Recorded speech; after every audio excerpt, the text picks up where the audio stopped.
Welcome back, Seekers. Today's story follows a woman who confessed her love to her best friend, hoping for a future together. But things took an unexpected turn.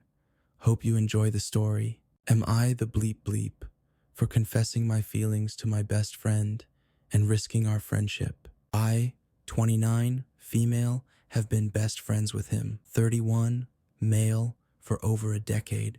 We've been through everything together: heartbreaks, breakups, late night talks, all the ups and downs that come with life. He's the one I turn to when I'm down, and he does the same with me. We get each other in ways that no one else does. But over the years, something changed. I started noticing little things: the way he smiled at me differently, or the way his eyes sparkled when we talked about our future, or how he'd linger just a second longer when we said goodbye. I felt something, but I didn't want to admit it. I didn't want to ruin what we had. We were close, too close, to risk it all for something as messy as feelings. But as time passed, the feelings kept growing. I found myself thinking about him more than I should, imagining what it would be like to spend the rest of my life with him.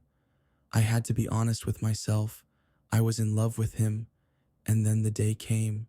We were sitting in our favorite coffee shop, sipping lattes and talking about life as usual. He had his head tilted back, laughing at something I said, and in that moment, it hit me like a freight train. I couldn't keep hiding this anymore. I had to tell him how I felt. So, I just said it. "Hey, I've been wanting to talk to you about something," I said, trying to sound casual, but failing miserably. "I know this might sound crazy, but I think I have feelings for you." His face dropped, and in that split second, I knew. I knew I had ruined everything. His expression changed almost immediately. He looked at me like I'd said something completely out of the blue. I could see the shock on his face, his eyes wide and his mouth slightly open, like he couldn't quite process what I had just said. I had always prided myself on being able to talk to him about anything, anything. But this was different. There was no going back now. "Wait, what?" he said, his voice shaky. He didn't seem angry or upset, just confused. I felt like my heart was falling into my stomach. I opened my mouth, but no words came out at first. I had never seen him look at me like that, not in all these years.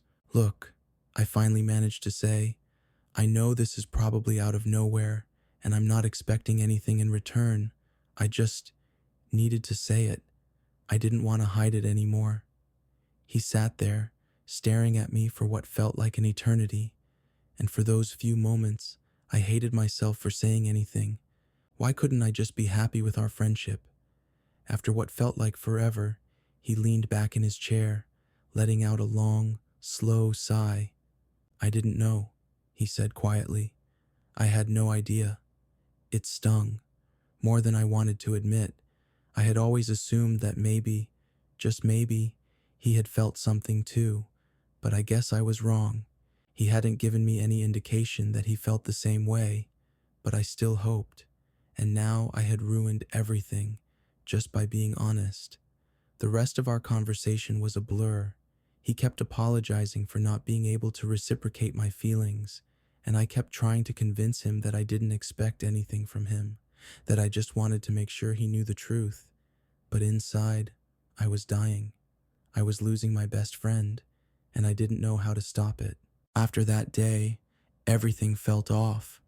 The next few days were an awkward mess. We didn't talk much, and when we did, it felt forced. He was always polite, but there was this invisible wall between us that hadn't been there before. It wasn't just the silence that was hard. It was the constant thinking, the wondering whether I'd ruined everything beyond repair. I tried to distract myself with work, hobbies, anything to keep my mind off him, but it wasn't working. Every time I saw a text from him or heard his name mentioned by mutual friends, my stomach would drop. I didn't know what to do. A week later, we finally talked again. He called me, and when I saw his name on my phone screen, my heart skipped a beat. I almost didn't pick up, but I knew I couldn't avoid him forever. "Hey," he said softly when I answered.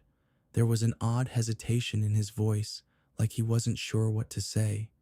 "We need to talk." I didn't know whether I wanted to hear it or if I was scared to hear it, but I agreed to meet up. I missed him, and I was hoping this conversation could finally clear the air. We met at our usual cafe, and I could see in his eyes that he was nervous. So was I. We sat down, both of us fidgeting with our cups, neither of us knowing exactly where to start. It felt like we were both holding our breath, waiting for the other person to speak. Finally, he broke the silence. "I've been thinking a lot about us," he said quietly, "and I realize that I might have been acting distant. I just didn't know how to handle everything. I didn't want to hurt you by not reciprocating your feelings, and I was scared that if I acted too normal, it might make things worse." I looked at him, my chest tight. It was exactly what I had been feeling, like I didn't want to be a burden, but at the same time, I couldn't shake the fact that I had confessed my feelings, and it had changed everything. "I understand," I said, my voice barely above a whisper.